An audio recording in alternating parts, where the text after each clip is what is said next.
I am Dr. Deepika Saini from Lloyd Institute of Management and Technology, Greater Noida. Today we are going to discuss about third part of Unit 4 of Medicinal Chemistry 1 BP 402T, the drugs acting on central nervous system. So, today's topic is anticonvulsant drugs. So, first of all, the anticonvulsant drugs, these are also known as anti-epileptic drugs. These are class of a drug that are used in the prevention of the occurrence of epileptic seizures. In a layman language, we would say that in the prevention of occurrence of fits. The main aim of anticonvulsant drug is to suppress the rapid and excess firing of neurons that starts a seizure. Apart from that, anticonvulsant drugs also decreases the frequency and the severity of seizures in people with epilepsy. Basically, anticonvulsant drugs they prevent the excessive discharge in the electric signal of the neurons.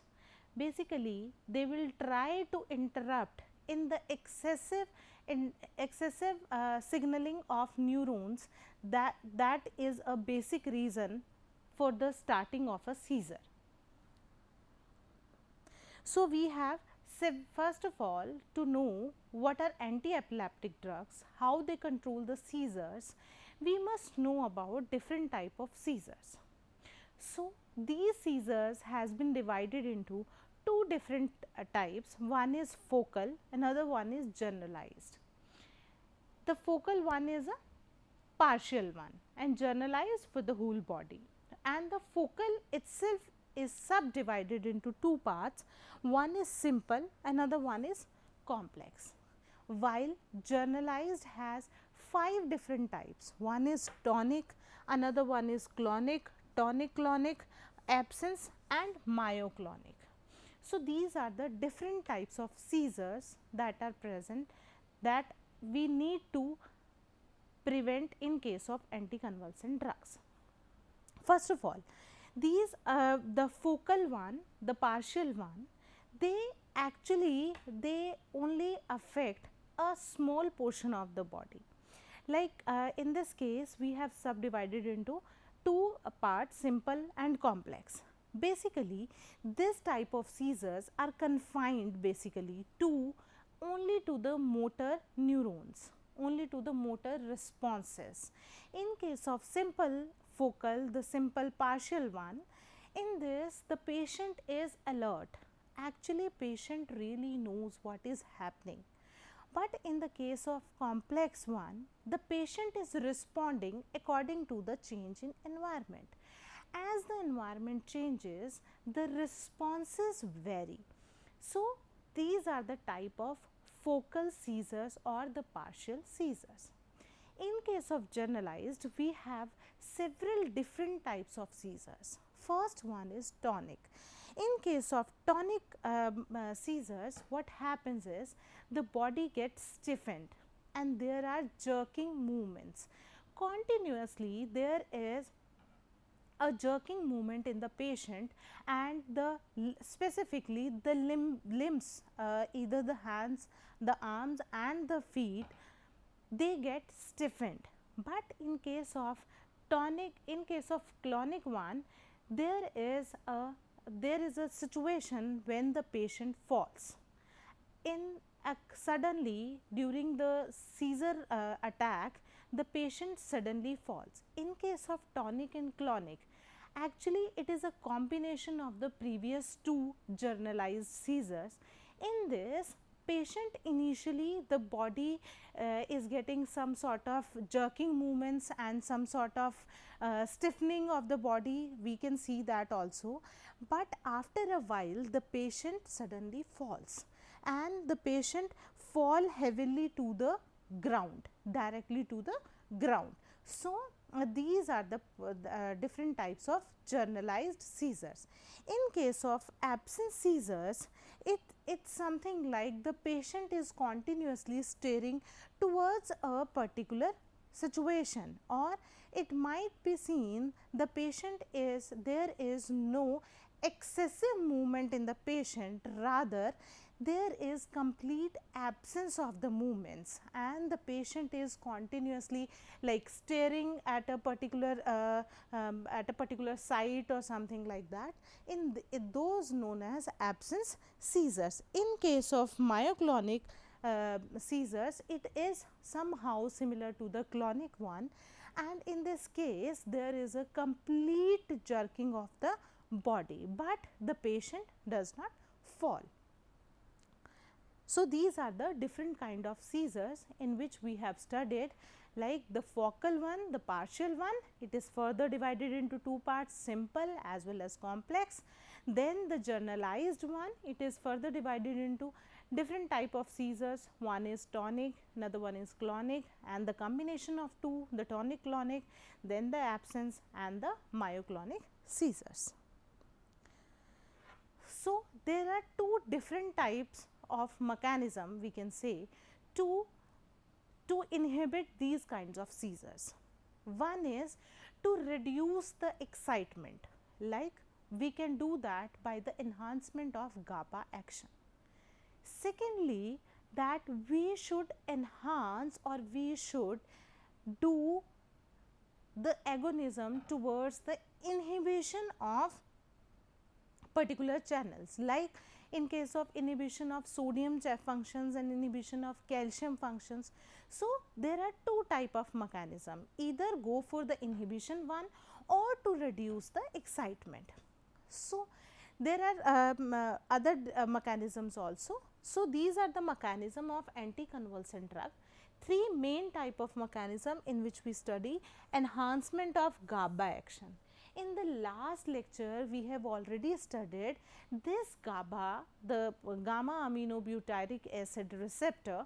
So, this receptor is mainly responsible for the inhibition of excitement or the moderation of excitement. So, in this case, we are enhancing the mechanism, we are enhancing the action of GABA, so that the excitement can be controlled in the epileptic patients.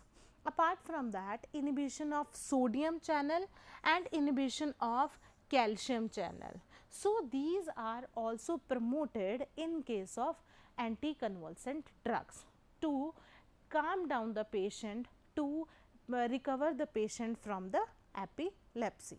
Apart from that, other mechanisms are also there, like inhibition of glutamate release and glutamate receptor blockage. So, these are another mechanisms that can be followed by anticonvulsant drugs. So, let's have a look at the pictorial diagram of the mechanism of action. So, the first one here we can say like sodium channel inactivation prolongation. So, what we are doing here, we are trying to prolong the sodium channel inactivation, the already inactivated sodium channel, we are just trying to keep on that inhibition, so that sodium cannot enter and cannot lead to further any kind of signaling, so that excitement can be reduced. In this case, the GABA mediated calcium channel opening. So, what happened here is GABA is the one that will bind to this receptor site and will activate calcium to get into the cell.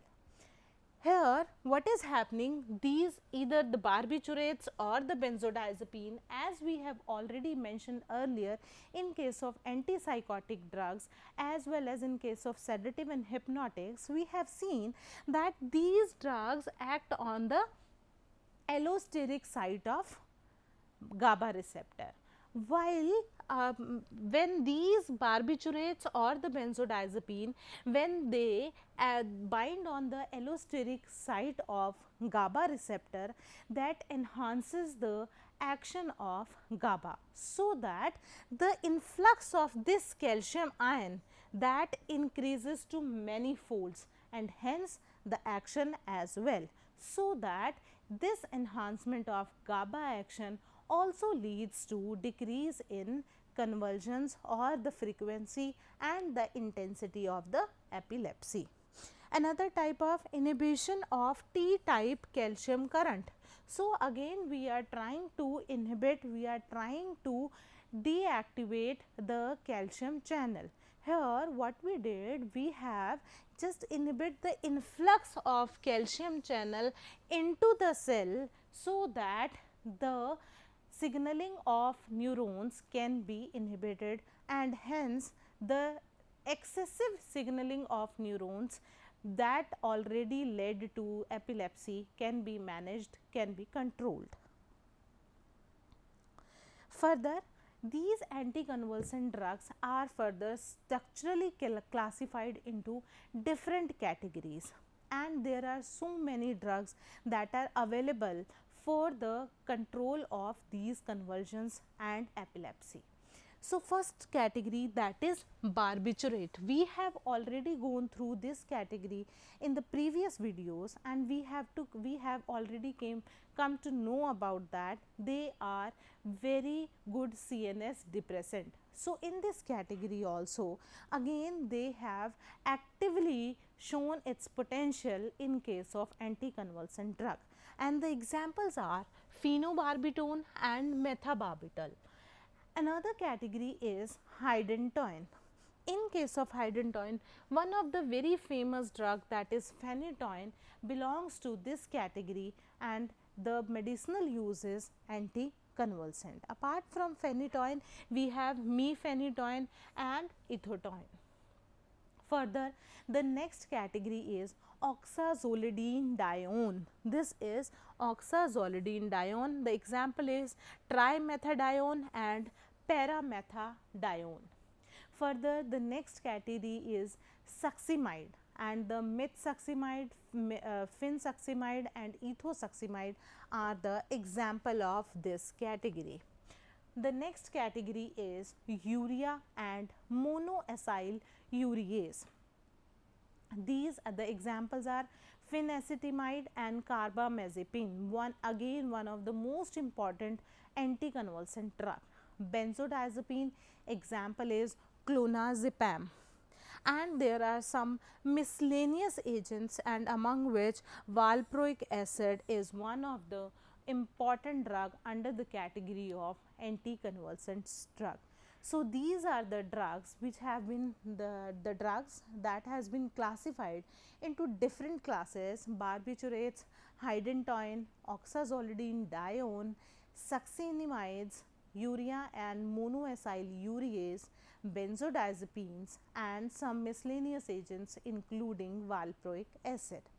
Further, now we will study each of this category, including their structure activity relationship, and apart from structure activity relationship, we will also study about different synthesis of some of the important drugs.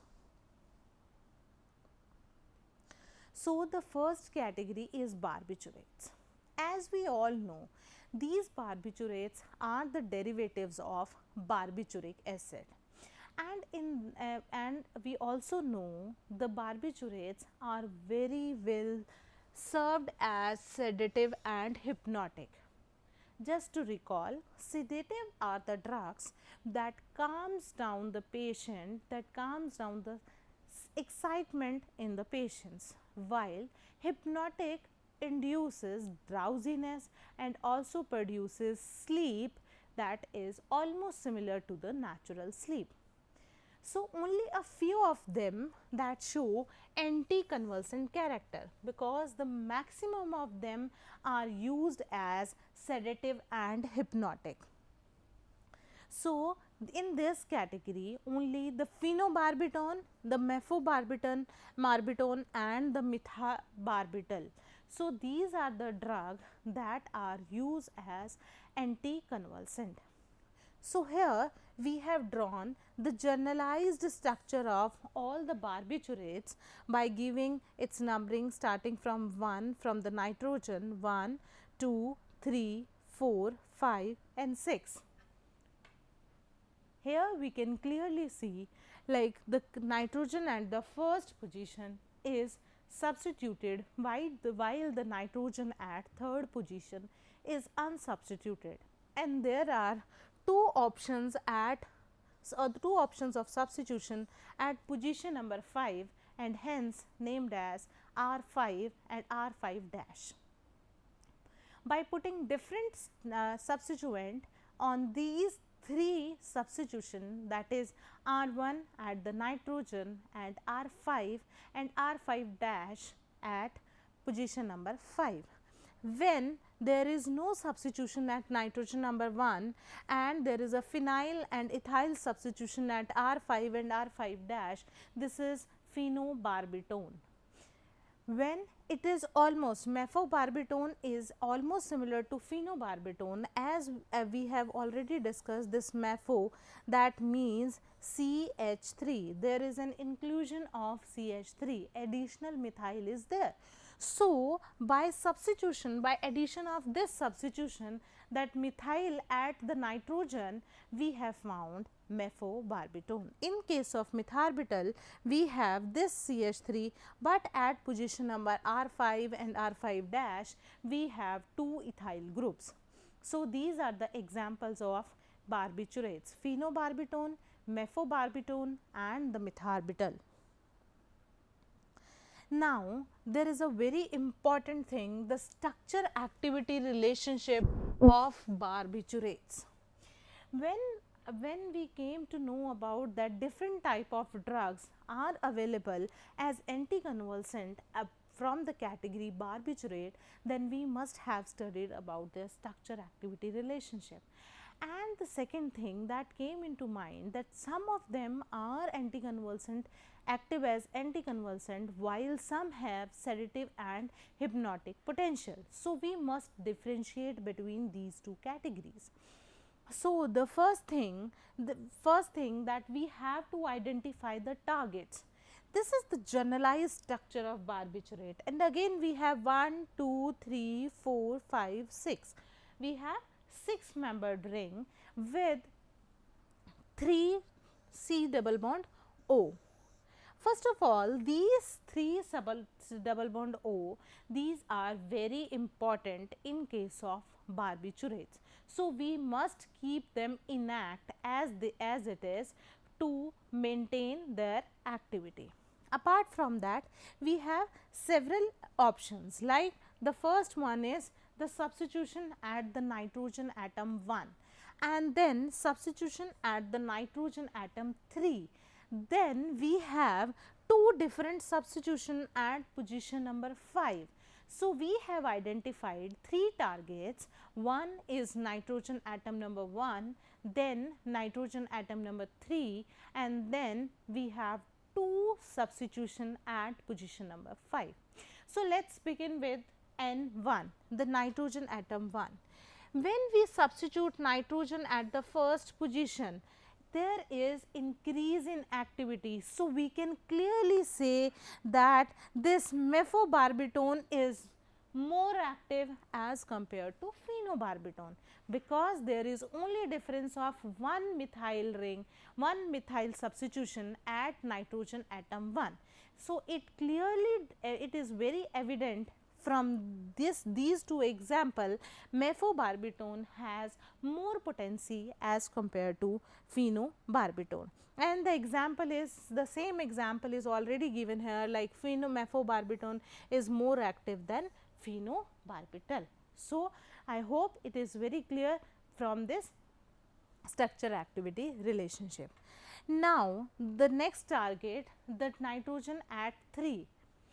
When we have substituted this nitrogen, that nitrogen at 3, we found no effect on activity, either it does not increase nor it decrease. So, the substitution at nitrogen number 3 position has no effect on the activity. So, we have not substituted this nitrogen because it does not make any sense. Apart from that, we have next two targets, the R5 and R5 dash. The point is, one phenyl substitution leads to optimum activity. Example is phenobarbital. In the case of phenobarbital, we have one C2H5 group and one is C6H5, that is phenyl. So, one phenyl substitution that leads to the optimum activity, and the example given is phenobarbital. But when we have substituted both of the rings with a phenyl ring, we have substituted phenyl ring on R5 as well as on R5 dash. What we have found? We have found 5,5-diphenyl barbituric acid. It is not anticonvulsant, rather surprisingly it itself causes convulsions. So, when we have substituted both of the hydrogen at position number 5 with phenyl ring, that decreases the anticonvulsant activity, and hence it, and apart from when we talk about 5,5-diphenyl barbituric acid itself, rather being anticonvulsant, it itself causes convulsions. So, this is the structure activity relationship of barbiturates. Again, we have to keep this in mind that one phenyl substitution, that is optimum for activity. When we have change this substitution like with the 2 phenyl ring, that has rather being in anticonvulsant, that is itself creating convulsions. Apart from that, the position number n at position number 3, that should not be substituted because it does not making any sense, because it does not affect any activity. And the position number 1, nitrogen at position number 1, the substitution at nitrogen number 1, that actually increases the activity, and the reason myobarbital is more active as compared to phenobarbital. The next category is Hydantoin. So, in this Hydantoin, there is a 5-membered ring. The whole structure is almost similar to that of barbiturate. The only point is one C double bond O has been removed. It is 5-membered ring in which this is first nitrogen, second nitrogen, third nitrogen, 4, and again this one is a fifth element, that is carbon. Again it has 2 substitution, R5 and R5 dash, and we have a R3. So, 3 substitution, R3, R5 and R5 dash. First one is phenytoin.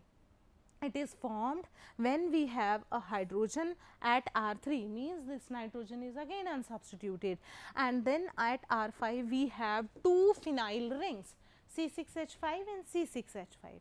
Phenyl ethyl hydantoin, the name clearly states, like hydrogen is here, one is phenyl, another one is ethyl. So, the name is phenyl ethyl hydantoin. Next is mephenytoin, the me that represents the methyl.